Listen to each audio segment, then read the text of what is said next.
Hi friends, இது உங்கள் சபாயா kitchen. இன்றைக்கி நம்ம சேனலில் மாங்காய் ஜெல்லி, அதாவது மாங்காய் அல்வான்னு கூட சொல்லலாம்.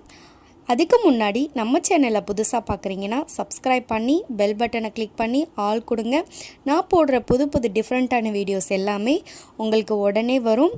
மெயினாக ஸ்கிப் பண்ணாமல் பாருங்கள் ஃப்ரெண்ட்ஸ். வாங்க கிச்சனுக்கு.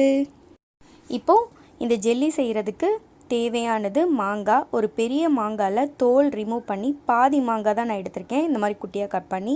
அப்புறம் சுகர், அப்புறம் ஏலக்காய் பவுடர். நீங்கள் ஏலக்காவை கூட நச்சு போட்டுக்கலாம். இப்போது இதை நல்லா பேஸ்ட்டு மாதிரி அரைச்சி எடுத்துக்கோங்க. கொஞ்சமாக தண்ணி சேர்த்து பாருங்கள், இதை மாதிரி பேஸ்ட்டை அரைச்சாச்சு. இப்போ இதை ஒரு பேனில் சேர்த்து நல்லா சுண்டுற வரைக்கும் செய்ய போகிறோம். இப்போது சேர்த்து இது ஒரு 15 மினிட்ஸாவது குக் ஆகணும். அப்போ தான் உங்களுக்கு சூப்பரான ஜெல்லி வரும். இப்போது டேஸ்ட்டுக்காக கொஞ்சமாக சால்ட்டு சேர்த்துக்கோங்க. சேர்த்து இது ஒரு 10 மினிட்ஸ் நல்லா குக் ஆகட்டும். அது சுருண்டு வரும் பாருங்கள். நல்லா அந்த தண்ணி எல்லாம் வற்றி அந்த மாங்காய் மட்டும் நல்லா சுருண்டு வரும். இதை நல்லா இப்படி கிண்டிகிட்டே இருங்க. இதில் நெய் எதுவுமே சேர்க்க போகிறதில்ல நம்ம. இன்றைக்கி நான் 3/4 கப் அளவுக்கு சுகர் சேர்த்துருக்கேன். இது நல்ல புளிப்பான மாங்கானா, அதாவது உருண்டை மாங்காய் இருக்கும் பார்த்திங்களா, அது எடுத்திங்கன்னா நீங்கள் 1 கப் சுகர் கூட எடுத்துக்கோங்க.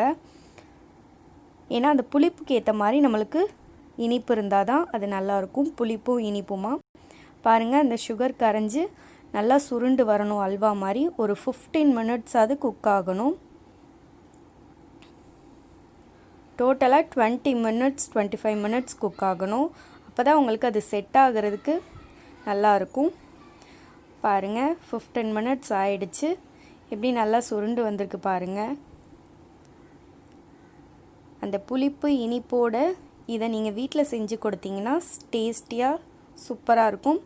லாஸ்ட்டாக கொஞ்சமாக ஏலக்காய் பவுடர் சேர்த்துக்கோங்க.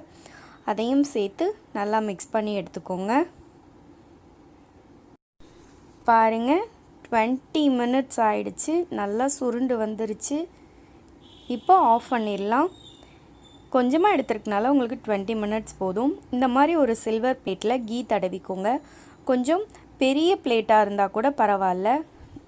நான் இதில் அதை சேர்த்து இதை நல்லா பரத்தி விட்டுக்கோங்க. இது சின்ன பிளேட்னால் உங்களுக்கு கொஞ்சம் திக்காக தான் இருக்கும். நான் திக்காக செட் பண்ணியிருக்கேன். நீங்கள் கொஞ்சம் அகலமான பாத்திரம் எடுத்துக்கிட்டிங்கன்னா உங்களுக்கு நல்லா எவ்வளோ தின்னாக இது பண்ண முடியுமோ அந்த அளவுக்கு பரத்தி எடுத்துக்கோங்க. அப்போ தான் உங்களுக்கு நல்லா நைஸான நேச்சுரல் மேங்கோ வாங்குவோம் பார்த்தீங்களா கடையில், அந்த இது மாதிரி இருக்கும்.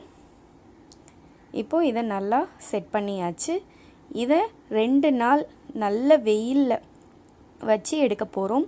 ஒரு துணி போட்டு மூடி வெயிலில் வைங்க, இல்லைன்னா உங்களுக்கு தூசி பற்றும்.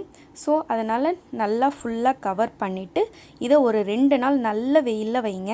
பாருங்கள் ஃப்ரெண்ட்ஸ், நான் 2 நாள் நல்ல ஹாட்டான வெயிலில் வச்சு எடுத்திருக்கேன். நல்லா சைடு ஃபுல்லாக பாருங்கள், நல்லா சுருங்கி வந்திருக்கு பாருங்கள். இப்படி ஒரு கத்தியை வச்சு எடுத்திங்கன்னா உங்களுக்கு தெரியும். இது நீங்கள் இன்னும் தின்னாக பரத்தும் போது உங்களுக்கு இன்னும் நைஸான சூப்பரான ஜெல்லி கிடைக்கும். நான் இன்றைக்கி திக்காக கொஞ்சம் சின்ன பிளேட்டில் வச்சனால எனக்கு திக்காக கிடச்சிருக்கு. இதில் உங்களுக்கு முந்திரி வேணால் முந்திரி கூட சேர்த்துக்கலாம். பாருங்கள், குட்டி குட்டியாக நான் ஸ்கொயராக கட் பண்ணி வச்சுருக்கேன். சூப்பரான டேஸ்டியான மேங்கோ ஜெல்லி ரெடி ஆயிருச்சு. இந்த வீடியோ கண்டிப்பாக உங்களுக்கு பிடிக்கும் ஃப்ரெண்ட்ஸ். பிடிச்சிருந்தா லைக் பண்ணுங்கள், மறக்காமல் ஷேர் பண்ணுங்கள். Thank you friends.